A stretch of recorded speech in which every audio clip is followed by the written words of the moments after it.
welcome to orientation. Woo! You are an ASE intern. Love to have you all here.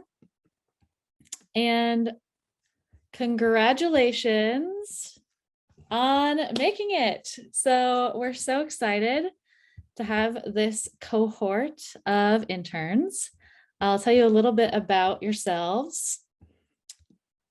So we have 84 apprentices this year, and you are from 32 different high schools in 3 states and speak over 10 languages at home and probably a lot more than that overall. We have 56 positions. So as you know, some of the positions have more than one intern, and they are at 24 different host institutions. So those of you who have who are at the same institution, I'm really hoping that you'll get to meet this summer. And first, I want to talk a little bit about Saturday Academy, which is the nonprofit that Mara and I work for that runs the ASE program. So Saturday Academy's mission is to develop creative, confident, and curious critical thinkers by engaging students in socially conscious and equitable science, technology, engineering, arts, and math experiences. So we are pro STEAM, and we aim to spark curiosity, connect our community, and empower students to become the innovative thinkers and problem solvers of the next generation. So that is you. You are our innovative thinkers and problem solvers, and I'm really excited to meet you all tonight. All right. So first we will introduce ourselves. I am Allison. I am the program coordinator, and this is my first summer with ASE, so I'm excited. Before working for Saturday Academy, I have a background in marine biology and evolutionary biology.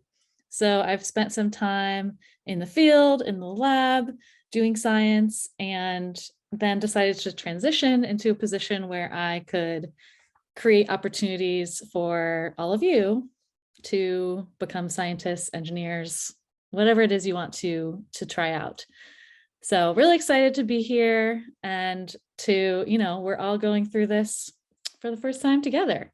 But next we've got Mara, who is a veteran of the ACE summer.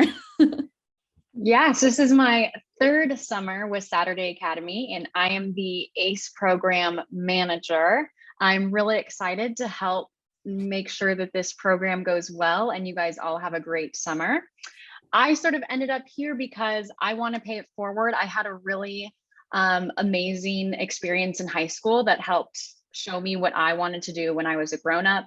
And I'm really excited to hopefully hear about how these experiences help shape what you guys want to do when you grow up. So I'm excited to be here with you all tonight. Thanks, Mara. So you'll notice here, I also have a mystery support staff on this slide, and that's because each of you is assigned a teacher monitor. We have 8 teacher monitors on staff, and you're going to meet them when we go into breakout rooms. The teacher monitors act as your advocates and liaisons. So they're not here to, collect assignments or grade you or whatever you're used to teachers and school staff doing. They are here to help you out and make sure that you have a really great internship. So you will definitely meet with your teacher monitor at least 2 times, since we have site visits at the beginning and the end of the summer for every internship.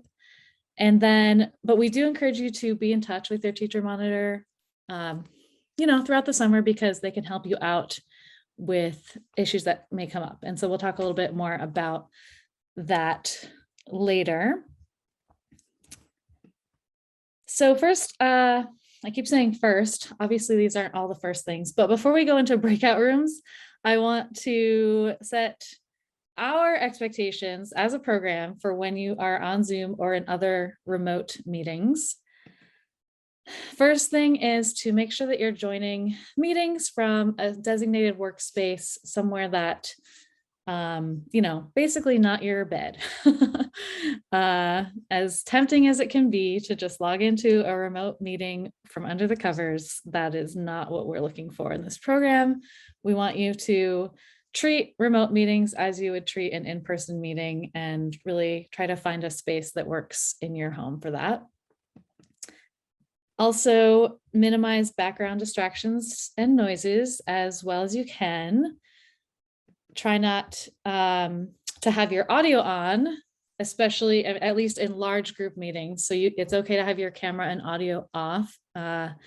You can have it on as well, but sometimes it helps with the video streaming quality if people turn their cameras off, but seem to be having no trouble tonight. Then, of course, we do want you to unmute and turn your video on when you're going to speak.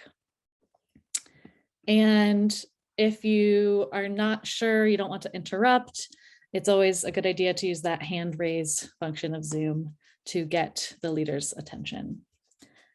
If you are in a one-on-one meeting, remote meeting, which some of you might end up doing with, say, your teacher monitors, even if you're doing an in-person internship, we require that you have your camera and audio on for those meetings, just as if it were in person. We I work remotely. We have meetings all the time.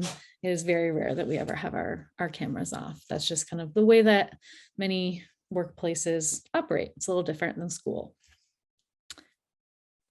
All right.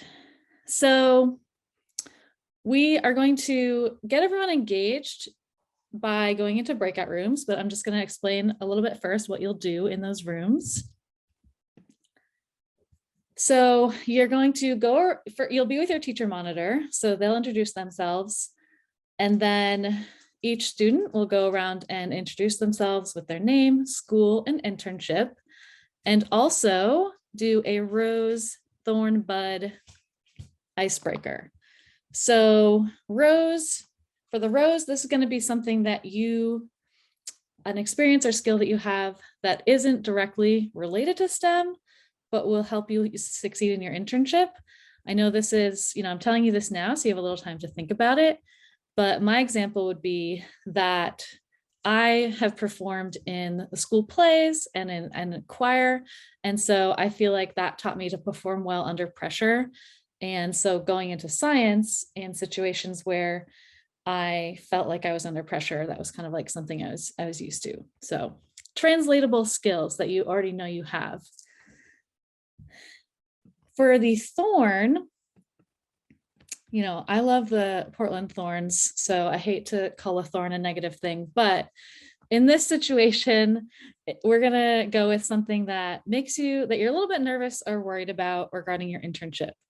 So, for example, I once had a job working for a lab at a VA hospital working on Parkinson's disease, actually, which is something that some of you are going to be doing. And the parking situation at the hospital wasn't great. So I started riding my bike a lot, but then I would get really sweaty on my way to work. And I was just like, this is so awkward. I don't know how it's going to be. So anyway, something random like that you're just a little nervous about helps us get to know you. Then the bud is something to come, something that you are looking forward to about your specific internship. So again, with the Parkinson's disease example, I was really excited about having an opportunity to learn how to isolate DNA from patient blood samples, which is something I had never done before. So this is your prompt. Your teacher monitors will be ready to guide you through this. And I think with that, we are ready to go into our breakout rooms. Unless I have any questions specifically from teacher monitors before we get into it. Okay, I think everyone is good to go. Let's do the breakout rooms. Here we go. See you in 20 minutes. So let's get started. Again, my name is Danny, and this beautiful photo is me 14 years ago at my ACE symposium. And today I'm 31 years old and I love playing video games. I read a lot of books. I collect a lot of houseplants. I live in East Portland with my husband and my 2 pets. And like Allison mentioned, I currently work at a nonprofit called Chick Tech, which I will share a little bit more about later. But first, I would love to share with you all about how I got here and why I'm talking with you all today. So, back in 2018, when I was 17 years old, I landed my ACE internship at IBM. And the whole idea of this internship was to create a free week-long STEM camp for middle school girls in Beaverton. So with the guidance from my manager, I set up robotics workshops, I did coding lessons, I set up field trips for the girls, and it was really cool, super fun to use my own tech skills to teach others and to tell my friends that I worked at IBM made me feel cool as hell. So it was an awesome experience. During my internship, I actually ended up chatting with some IBM employees about my love for web design. Coding was a self-taught skill for me, so I was a little bit nervous to try it out professionally, but I jumped at the opportunity when they asked if I wanted to design a site for their team, which actually ended up paying off more than I would realize at the time, because word must have gotten back to some executives at IBM, and they ended up offering me a part-time job at IBM after my internship. So during my last year of high school, I worked with IBM on new projects like coding more sites, coding apps, and it was my first time actually getting a steady paycheck doing something I loved, and it all happened because of ACE.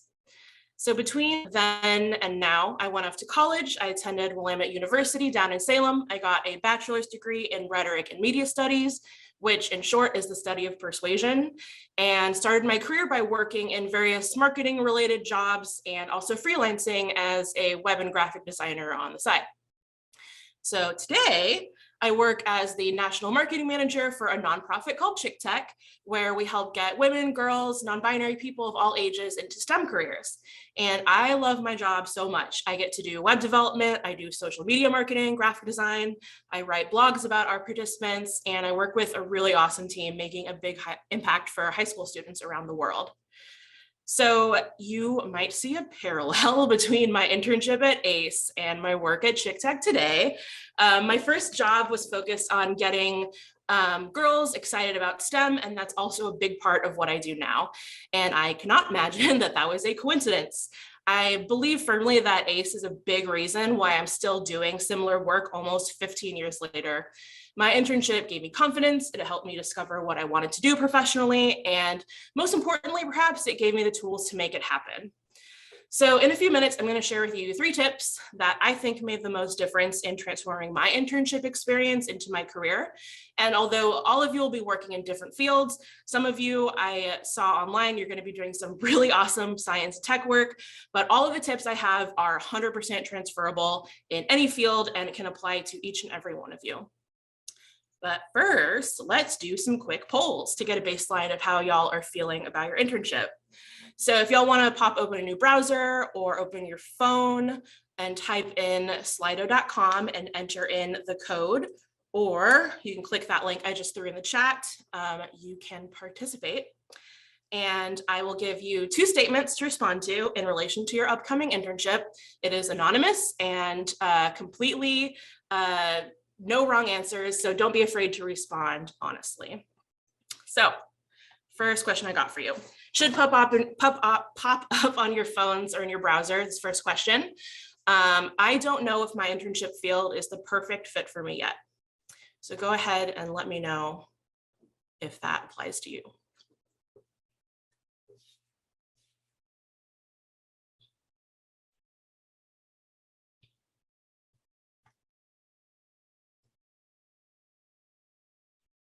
Give you a few more seconds to respond.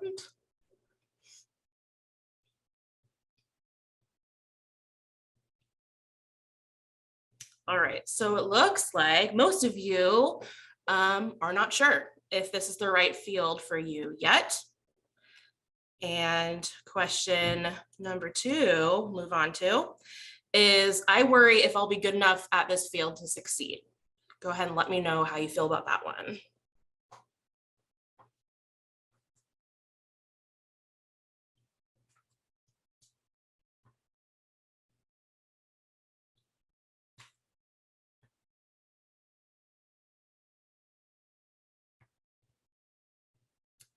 Alrighty.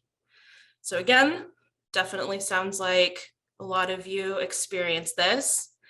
Okay, so thank you all for responding. And now the reason why I asked those questions. It was to show you how much of your peers share similar or the same worries and questions about how to start their careers. I remember back when I was in high school and about to start my internship, and I related so much to all of the questions that I asked today. And the reason why is a really super fun thing called imposter syndrome. Some of you may have already heard this phrase, but let's go over it together because I believe that understanding how imposter syndrome shows up for you, and potentially more importantly, how to combat it, is hands down one of the most important skills you can develop, and it directly relates to each of the 3 tips I have for you all today. So imposter syndrome, it's this really cool feeling where you have feelings of self-doubt and personal incompetence that persists despite your education, despite your experience, and despite your accomplishments. So as we saw from those poll results, a huge majority of y'all experience what I would consider imposter syndrome, not being sure if this is the right fit, not being sure if you are going to be able to succeed in these fields. But these questions and the polls really show that even though it can feel like you're the only one in the room experiencing it, you are not. Regardless of how confident someone may come across, it's so likely that they have the exact same worries about their own skills or competence as the rest of us do. And I can tell you from my experience, being in the working world for about 15 years now, it does not entirely go away, even as you advance in your career. But the good news is that we're all in this together. We all feel these feelings, and that means we can do more to help prevent it. So you might say, okay, cool, that's really awesome, Danny. I get imposter syndrome sometimes, and thanks so much for pointing it out to me again, but what can I even do about it? And to that, I would say, first of all, my bad, so sorry for making you feel those feelings again. And also, here are 3 tips that have helped me ground myself and counteract imposter syndrome whenever it rears its nasty head. So, try weird stuff, find your people, and seek out mentorship.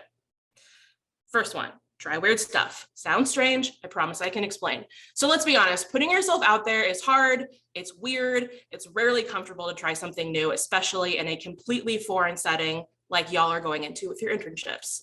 Like, for example, if you're an introvert, maybe raising your hand in class to answer a question might feel weird and uncomfortable. Or as a 17 or 18-year-old, if you're making a suggestion to your 50-something-year-old internship manager, might also be kind of intimidating, but gently encouraging ourselves and others to step outside of our comfort zones is so important, and it helps you fight your own imposter syndrome. So I'll give you an example of why. I'll share an experience from my time at IBM a long time ago.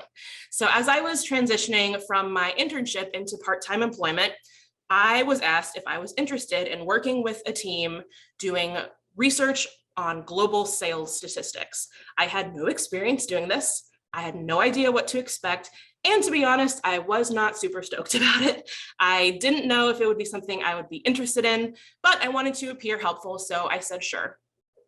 You might think I'm about to say that it was the best thing I've ever done in my life and I found a hidden love for sales charts or something, but you would be wrong. I did not like it at all. It was not my jam. And frankly, I didn't even know if I did that good of a job at it. But looking back, that was such an important experience for me to have, because finding out what you don't want to do as a career is just as important as finding out what you do want. Not only will it give you insight about yourself, but it also shows others that it's fine to try new things and make mistakes and to not like the experiences that we've had at work. So there's this saying that I really love, all rivers flow to the sea, and I think it's super applicable here. Bear with me with this analogy. But sometimes if you're pushing your raft down a river you're not super stoked about floating down, it can make you and your fellow raft mates better at navigating and eventually finding your own paths to the sea. That being said, please don't go whitewater rafting somewhere where you shouldn't be whitewater rafting.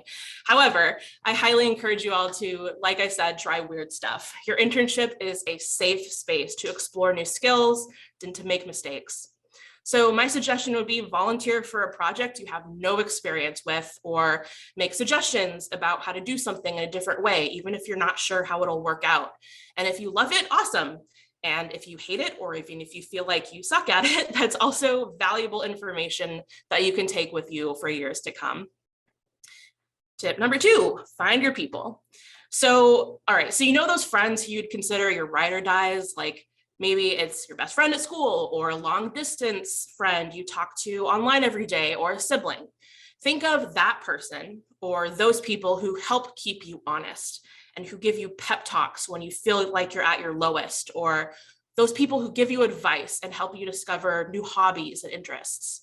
So what if I told you that you can have those kind of ride or die relationships in your professional life as well? During your internship and beyond, I highly encourage you all to seek out people who share your values, who encourage you to try weird things without judgment. Look for those managers, those coworkers, and even people from completely different departments who radiate support. Find those people who you feel safe going to for questions and support, and people who gently try to push you to try new projects and explore things out of your comfort zone, because you really never know what opportunities you'll have as a result of making connections. When you find someone you vibe with, make an effort to foster that relationship. Ask questions, learn about their career path, make a note of how you can emulate those characteristics that drew that person to you. And not only will you open the door for new opportunities, but you'll also work towards building a more supportive and inclusive workspace for all.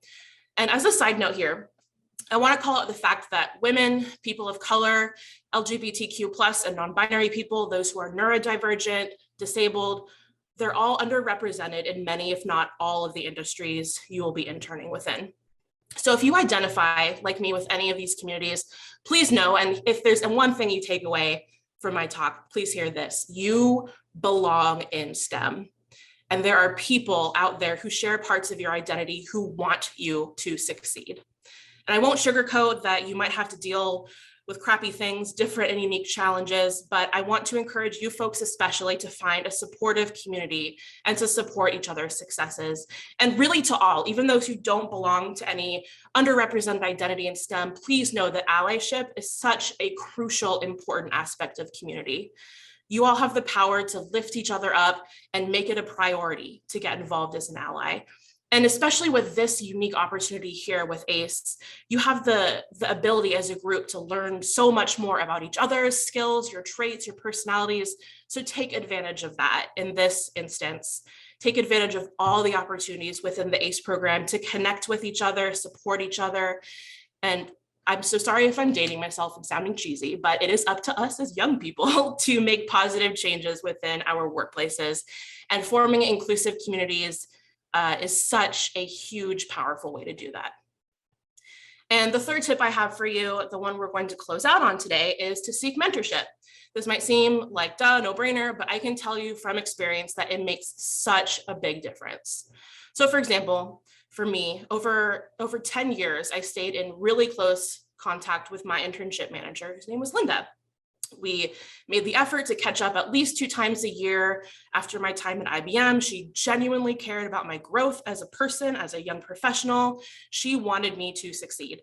And for years, and I think even applying to my current job at ChickTech about 4 years ago, she was a reference on all of my job applications. She would text me after she submitted her review, or if they called her saying, "I just had a glowing review of you. I'm so proud of you." And I really believe it's a reason that I've landed some of the jobs I've had over the years. She even hired me herself to design a website for her small business. So it may be super obvious why having a mentor can help. I think that we all understand that it can be helpful. They encourage you, they open doors for you, and they help you build connections. But a big plus of your ACE internship is that you already have built-in mentors. So I want to offer you some advice on how to make the most out of that relationship now, and how you can go about finding mentors as you continue in your careers after this internship. So first and foremost, I would highly encourage you all to take some time to think about and write down your goals. And within this, let yourself be vulnerable. What do you dread doing? What skills do you want to improve on? What do you hate doing that you know you will have to do as an employee in the world anyways? Right now, that could look like building a resume or creating a LinkedIn profile or practicing for job interviews. It can even be something that's like more directly related to your internship. But regardless of what it is, once you connect with your mentor here, I encourage you in the second or first meeting with your mentor, as you get to know each other, share that list of goals with them and start talking about what you can do together, and more specifically, what they can do to help you reach those goals. So as you set up regular check-ins, make sure you talk about that. Talk about your progress, get feedback from them, really milk all you can out of this experience, because it will set you up to do so many things in the future.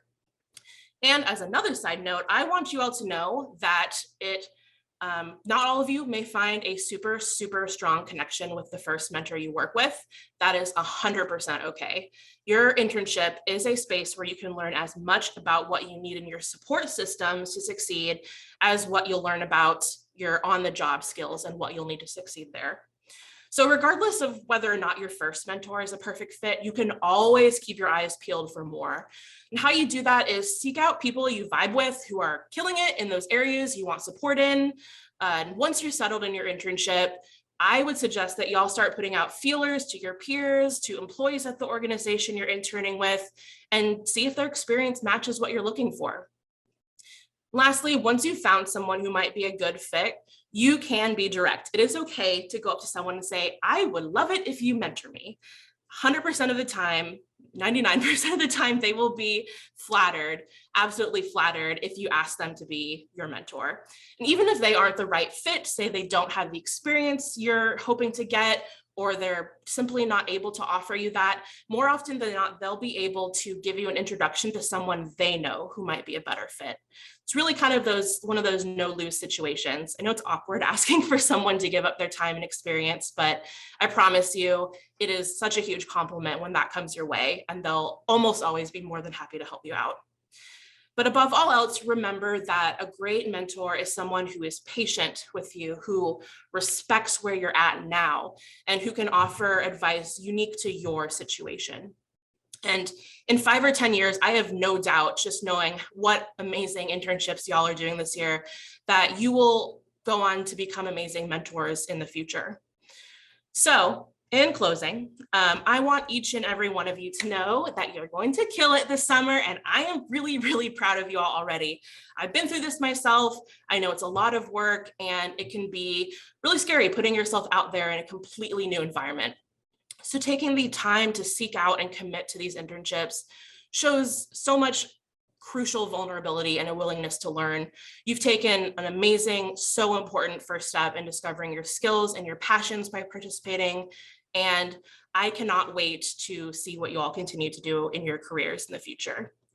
So with that being said, thank you so much for listening. And I hope that my advice helps at least a little bit, give you some tools to make the most out of your internship. And with that, I am happy to answer any questions that y'all have about my internship or experiences afterwards. Ask me anything, take it away. Yeah, we can take about up to 5 minutes for questions for Danny. I love that you shared your email address. So sounds like you're volunteering yourself as a potential mentor over there. Yeah, reach out. I'm happy to help y'all. Connect with me on LinkedIn, email me, happy to support y'all.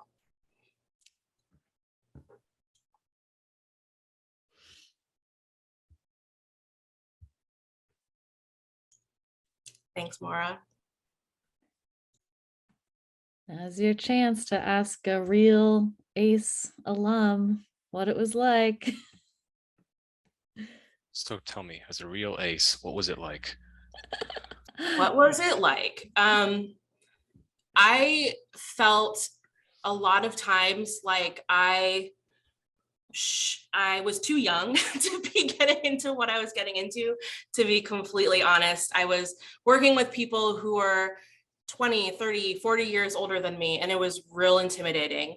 But the thing that helped me deal with that the most is to realize that again, this is such a safe space for you to explore what it's like being a person in the working world. Don't be afraid to ask questions. Don't be afraid to tell someone you have no idea what's going on if that's the case.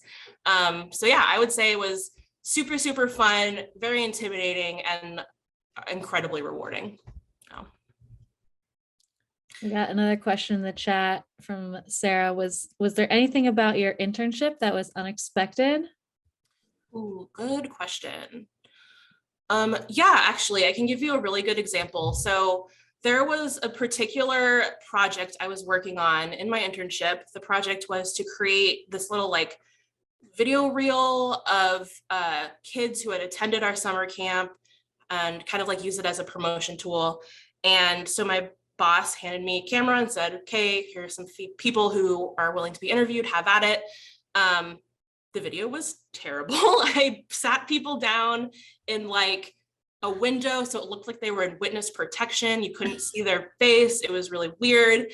And my boss was like, you know, Danny, this is, I mean, she didn't say it like this, but kind of garbage. Like it is not something that we can really use.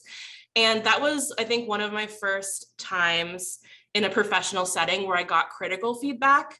And I think that I didn't know how to handle it at first. It was something really new to me, something unexpected. But the best thing that I think I did handling that was kind of like put aside my like shame about not doing a very good job and focus on like, all right, so what can I have done differently, or what could I continue to do to like make sure this doesn't happen in the future? The biggest thing was absolutely like, if you don't know what you're doing, it is 100% okay to be like, I don't know what I'm doing, please help. So definitely unexpected, but taught me how to get feedback in a better way. Next question from Alora. Do you have any tips for overcoming social anxiety when in a professional workplace? Thank you. Yes. Yeah. So personally, like I have anxiety. I'm an anxious person. I'm sure that a lot of you share that as well. I would say that the biggest thing for me to overcome it is know that you're probably not the only anxious person in the room. I know that it doesn't always feel super comforting when you're anxious, even if you acknowledge other people are anxious, but knowing that it's okay to have those feelings and work through them in a group setting has been super helpful. Also, I will say that for a lot of people, just kind of like having those experiences of anxiety in a professional setting, you are able to help get yourself to deal with it a little bit as you progress and keep having those experiences. So yeah, everyone is nervous and anxious in new settings for sure. And I would encourage you to almost like lean into the anxiety, know that it's going to be there no matter what. And over time, you'll kind of find some ways that you'll be able to deal with it and know that it will get easier over time, especially as you grow in a professional setting. And then I had a direct message question actually from Elena. How was the experience at the conference and symposium? And I'll just say, well, you had yours in person, right? So that's a different experience, especially the conference is very different than it used to be. So maybe we can, how was it presenting at the symposium? All right, I'm gonna be on it. Oh, go ahead. I'll also just say, I think I saw that you had done a poster. The photo you showed was a poster, and we're not doing posters this year, but everyone is going to be giving a presentation over Zoom. Yeah. Well, definitely, I can say up front, I've wiped that from my memory. I'm sure it was an anxious response of being nervous presenting to people. So I cannot honestly say I remember much about presenting, but I will say, making sure that you do your due diligence to prepare. I'm one of those people, I'm sure many of you are like this, where you are very smart and you can wing it easily, and it usually goes well for you. I am one of those people. Do yourself a favor and train yourself to do your due diligence in prepping. I promise you, yes, don't wing it. It helps with the anxiety, the nervousness, and also like you will just do a better job, even if you're like really great at winging it normally. Just don't from experience. So, And then this will be our last question from Natali. Do you have any advice on how to go about researching beforehand to be prepared for the internship? Yeah, definitely. That's such a great question. So you all, everyone knows where they're interning at, right? It's already been, yeah. Okay, so my first piece would be, if you haven't done it already, go to that organization's website, go to their social media profiles, scroll through, see what they're talking about. Take note of any terminology that gets used. I know that in STEM fields, sometimes they use just random acronyms. STEM itself is a random acronym. So try to take notes of some of those. If you don't know what those acronyms mean, that's okay. Maybe bring a list to your first or second day with your mentor, and they can help you kind of understand what all those terminologies mean. But that would be my first step. And if you are super ready to jump in, I would say doing maybe some research on LinkedIn, see what kind of roles are available in that company, see everyone that's working there and what their roles are, what their past history and work experience looks like. And that'll help you see a little bit about what it looks like to work in that job as a real person, a real worker in the world. All right. Thank you so much, Danny. That was amazing. It's so great to hear your experience. I did see, Arden, your question in the chat, and we will get to that soon. I'm going to talk all about the events. So thanks again, Danny. So I am going to launch into information that you need to know about the program. And some of this will look familiar from your diligent research that I'm sure you did on our website before you applied. And you feel free to ask questions as they come up. Mara will be keeping an eye on the chat and can, interrupt smoothly if need be. Yes, I will. All right. So what happened to my notes? Here they are. All right, so you've met me and Mara and your teacher monitors. There's a few other important people to know about. Your mentor, who you have been emailing with and you might have had an interview with. So you will be getting to know them well. Likely they could be co-mentors as well. And so they're there to help, of course, and guide you through the process. There are your fellow ACE interns, and I'm really hoping that you will, after meeting tonight in your small groups, start keeping in touch. Next week, we'll be sending out a roster for those of you who have given permission to be on the roster. That's actually up to parents, so you might not be sure right now if you're on the roster, but we encourage you to bond.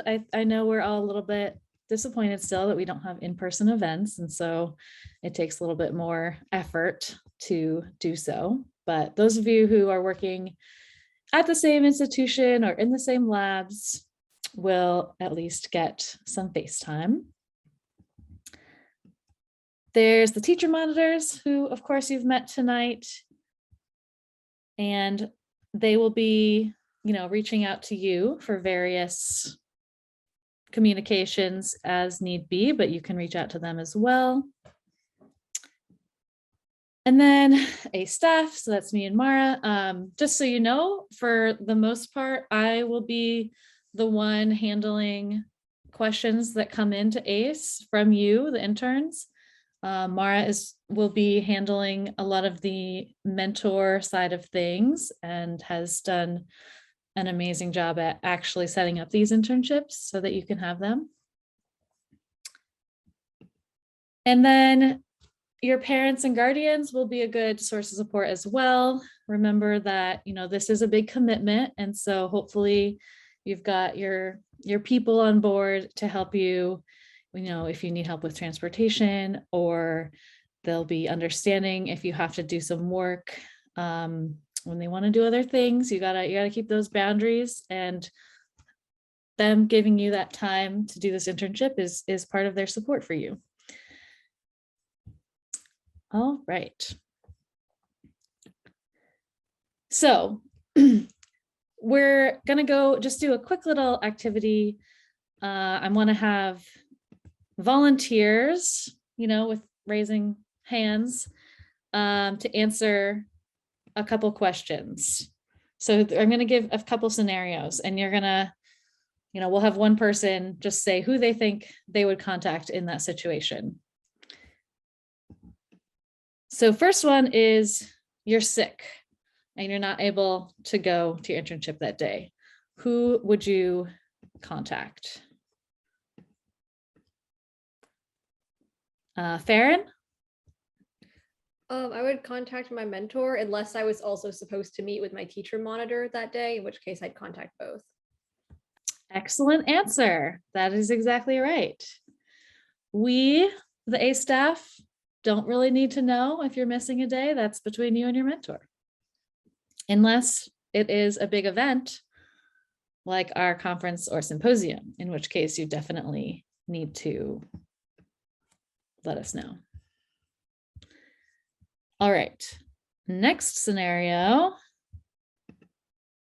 You didn't receive your stipend. I would throw something. Okay, but who Please would you stop. reach out to? Yes. I would reach out to probably my mentor and the ASC staff, but probably I think the ASC staff are probably seem like they would be more in charge of that than my my mentor would. But I mean, it can't hurt to like mention to contact as many people as possible, right? Well, in this It case, can. no, it's just I would prefer that you not. For stipend questions, it would be to us to, specifically me or Mara, telling your teacher monitor certainly won't hurt, or telling your mentor, but your mentor probably will be not sure what to do about that situation. Well, yeah, that was what I said. I was like, yeah, probably ASC, but maybe mentor. So I was on the right track. All right, yeah, we'll give you credit there. All right. B+. And there are certain scenarios. So some of you will be paid a wage directly from your organization. There's a few positions where that is the situation, in which case it probably would be your mentor if you're realizing that you're not getting your paycheck. So that's the difference between stipend, which is the majority of you, and then just a few who do have a wage. All right. And then third scenario, which actually is very related to the question that just came into the chat. So say you need to switch a day, something comes up but you have another day that you could work instead. Who would you contact? Miriam? Teacher monitor and your mentor. Great. And so similar to the first situation, it's really the mentor who needs to know first. But if it happens to be on a site visit day, then your teacher monitor would need to know as well. And it's good to just let them know if your schedule changes anyway, like Mara said in the chat. All right. Nice work. That covers those scenarios. Thank you, everyone. Now, let's move on to talk about our expectations of you for the summer. So first off, we'll talk a little bit about attendance and participation. So the first, reminder I'm going to give you is that the Midsummer Conference on July 14th is required. So you absolutely need to be there. It should be pretty fun. It's going to be on Zoom again, just because, I did see a question come in about the potential for in-person events, but the reason why we aren't doing that is because we do have some fully virtual internships. And so it just wouldn't really be fair to try to have an in-person event when some of our students wouldn't be able to attend because they're doing their whole internship virtually anyway. The first thing that we're going to do that morning will be a session on preparing for the symposium. And then we'll have some cool career panels to meet some local and maybe not a few non-local professionals. There'll be an ACE alum in every panel, and you will get to choose what topics you're most interested in. And, I'll tell you, we'll get more into that later when it comes time to register. And then there'll be a college prep panel as well. Then the symposium, again, August 11th. This is where you'll present your work to your peers and mentors, those who can attend, and practice. We will have a practice session. And so when the time comes around, it'll be an optional practice. And so I'll be asking you to sign up if you'd like to just kind of either run through the talk itself or the kind of the technical issues of presenting on Zoom.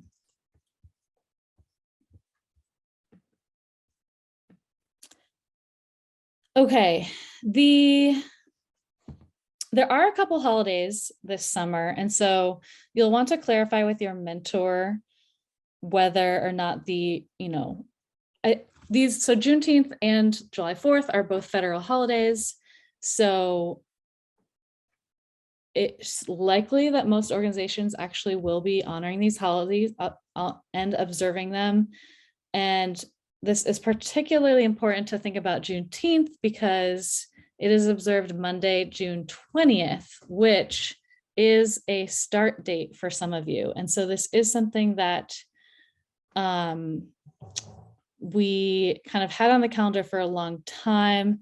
It's new as a federal holiday. And so if it turns out that your mentor is actually not going to be working on the 20th, you need to figure that out together as soon as possible. The 4th of July, again, most people take that day off. And so, we would probably predict that you'll have that day off as well. But then again, I don't want to make that decision for the mentors necessarily. So that's something to make sure you're aware of. I think most of you already scheduled July 4th to be a holiday when you made your calendars, but if you want to, update that because you weren't thinking about it, then yeah, get in touch with your mentor. And of course, you might have a religious holiday that you would like to observe as well. And so again, that's something that you should talk to your mentor about. Okay. Another way for you to participate is through the Lunch and Learn seminar series. So these will be Thursdays at noon on Zoom.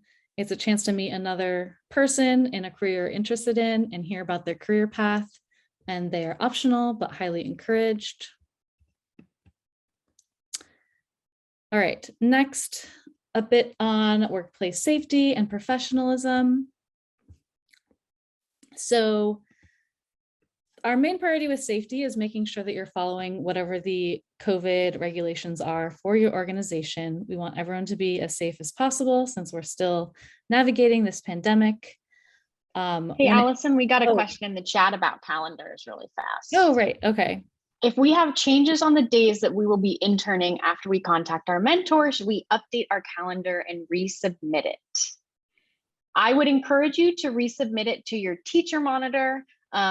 That's going to be the most important person that should be aware of these changes. After that, you can resubmit it to ACE, but your teacher monitor, once you're in contact with them, is going to be most concerned about the updated calendar. Thank you. All right. Just a quick note on the concept of professionalism. It is a good idea to check in with your mentor as far as whether there's a dress code for your workplace or dress expectations, and this varies from place to place. As an organization, Saturday Academy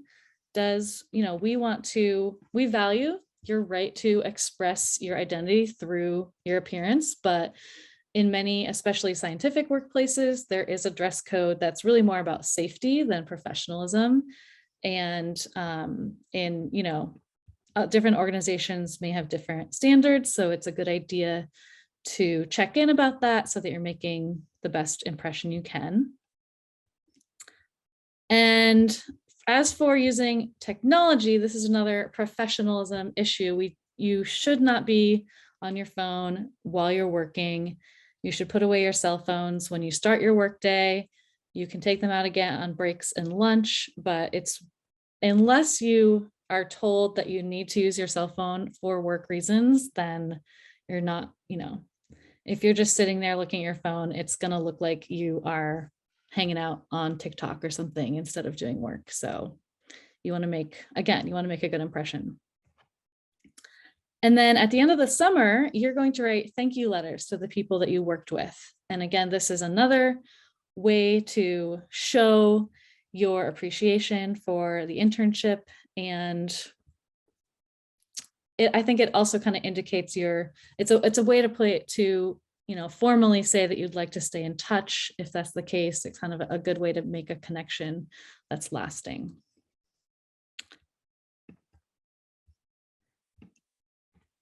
All right, when it comes to communication, this is very important, especially if you are doing some hybrid or remote work. You need to know what your mentor is expecting when it comes to communication. So first day on the job, ask them specifically, what do you expect for routine check-ins? What method should we be using for checking in? Email, Zoom, whatever.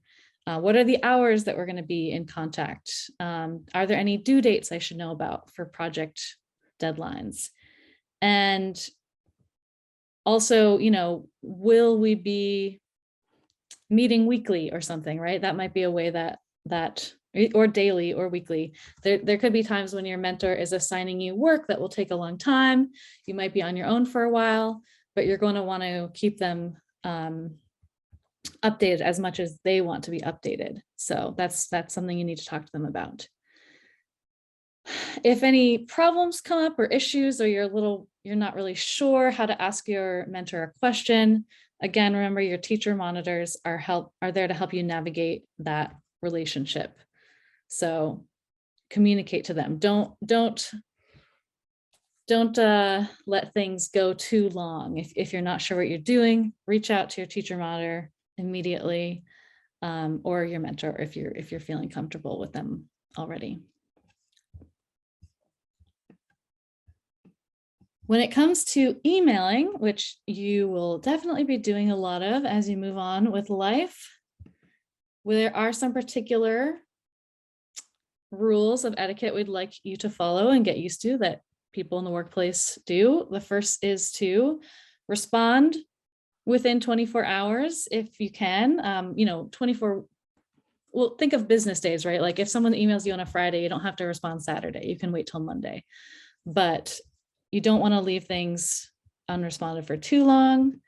This might mean confirming that you understand instructions. So even if it doesn't seem like the email needs a response, sometimes you should still respond to say like, okay, got it, I'm good, so that they're not left hanging. Always a good idea to use a salutation and a sign off. This is not a text message, right? Like you want to write in full sentences, saying like, hello, so-and-so, I'm having, write out the story of why you're contacting them and sign off. This is the way we operate in most workplaces. Include relevant details in your emails, right? You don't want to leave the person wondering. Don't be afraid to write too long of an email, honestly. I think over communication is better than under for this internship. And proofread your emails, make sure that it's saying everything you need to say, and send it off. So basically be more mindful about your communication when it comes to email.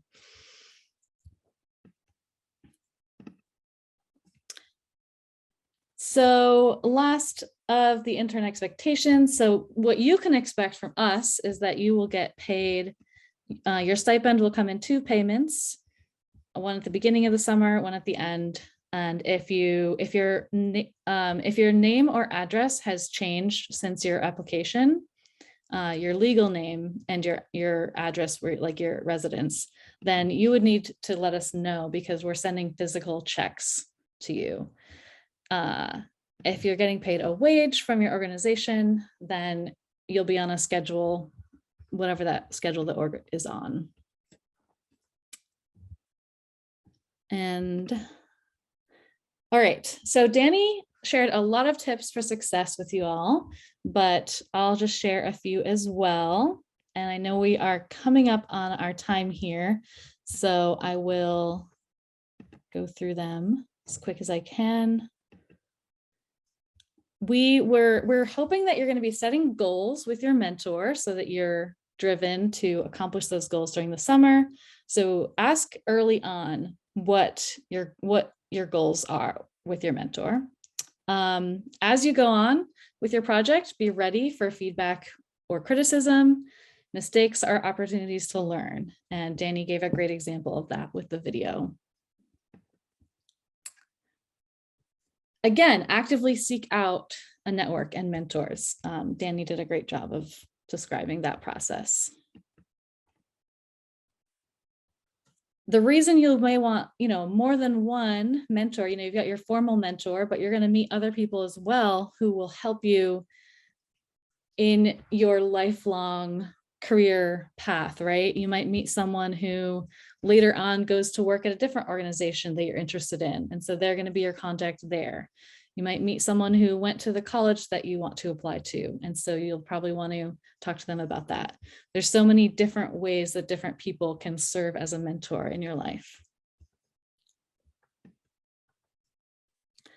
Again, communicate.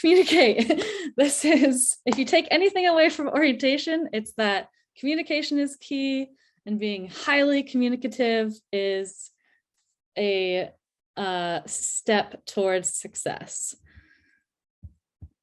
So make sure, that means knowing contact info and what the best way to contact different people is. And so you've got my email address. I've emailed you many times. I'm sure you have Mara's email address. There's the ACE inbox. Your teacher monitors you'll be getting their contact info. You've got your mentor, everyone's contact info. So use it, please. And we also recommend that you take notes. And so you'll want to start a logbook. If you're working in a lab, your mentor might actually give you a lab notebook for this purpose, but it's useful for every position, not just lab science. We also have a page with some more tips for a successful internship. So that's on our website. You should check that out. And as you move forward, you're probably really hyped up to now move on, start your internship. Some of the things that you could do between now and the start is to do a little bit of research, kind of start the process of becoming an expert in the topic you'll be working on. You can even, ask your mentor for some reading to do before you start. Again, that won't count towards your hours, right? Your hours start on your official start date, but you could always, dive in with some research on your own. And then you may, before school gets out, want to touch base with whether or not you can get credit for the program. And so talk to one of your school counselors about, there's various ways that schools allocate credit from summer programs.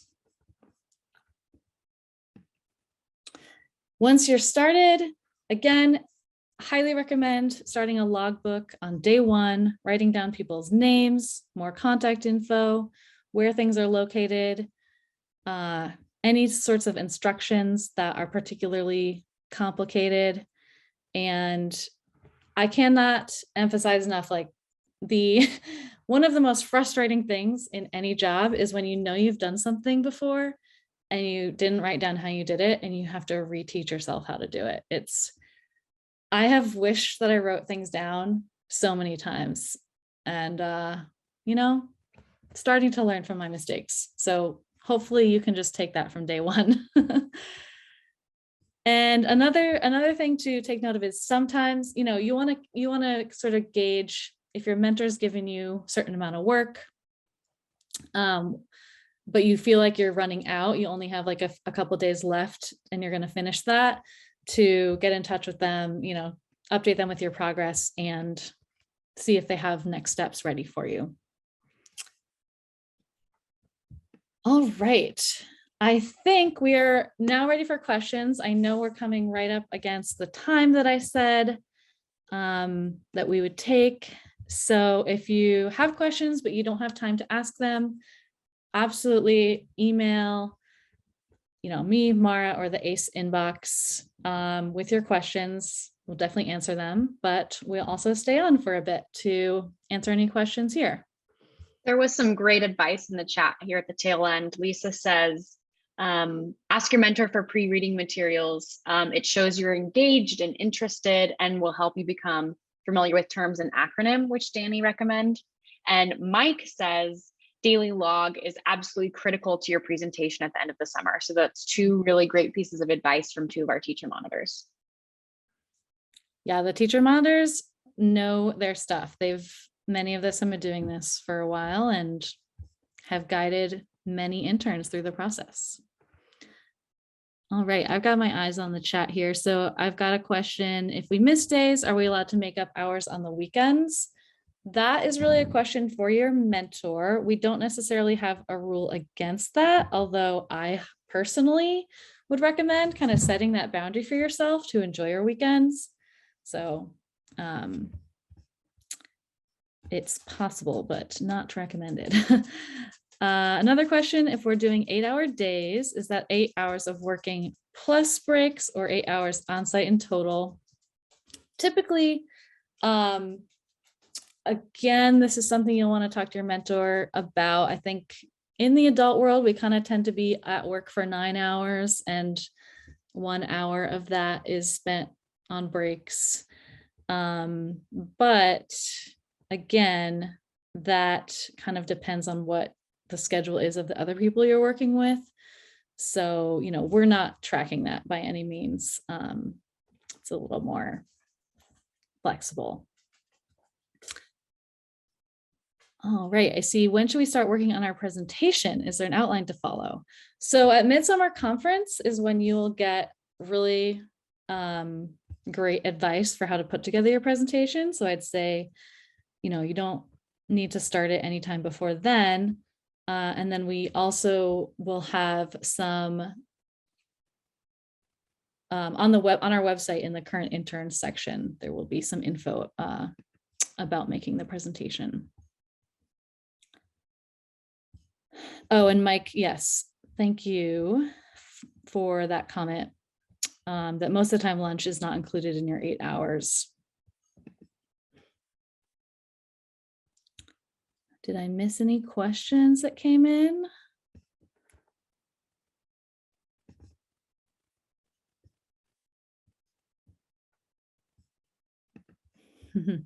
Yeah, if you have everything written down as you're going, then that's basically like you did start on your presentation because you'll have all of that info ready. Usually some, you know, the methods and what you did is part of a presentation. And so that's stuff that you'll take right from your logbook. And you do not, we have another question about whether or not you have to submit logbooks. Not to us. If you're working in an environment where the mentor will want to keep your book to know what you did, that could happen. I've certainly had that as in my science work where I'm using my lab notebook and then I leave the lab notebook in the lab, belongs to the lab. So that could be the case. And then Sarah's question, will we have somewhere to log information or need to find a place for that? That is on you. I mean, again, this kind of, your mentor might provide you something, but otherwise you'll want to decide for yourself what to use. And Yes, thank you, Stacy, for that comment. Stacy is actually going to be the one presenting on the symposium tips for preparation.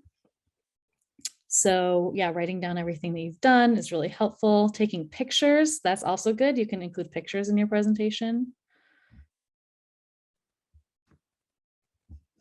Oh yeah, I really like the idea to make a Google slide every day with what you did.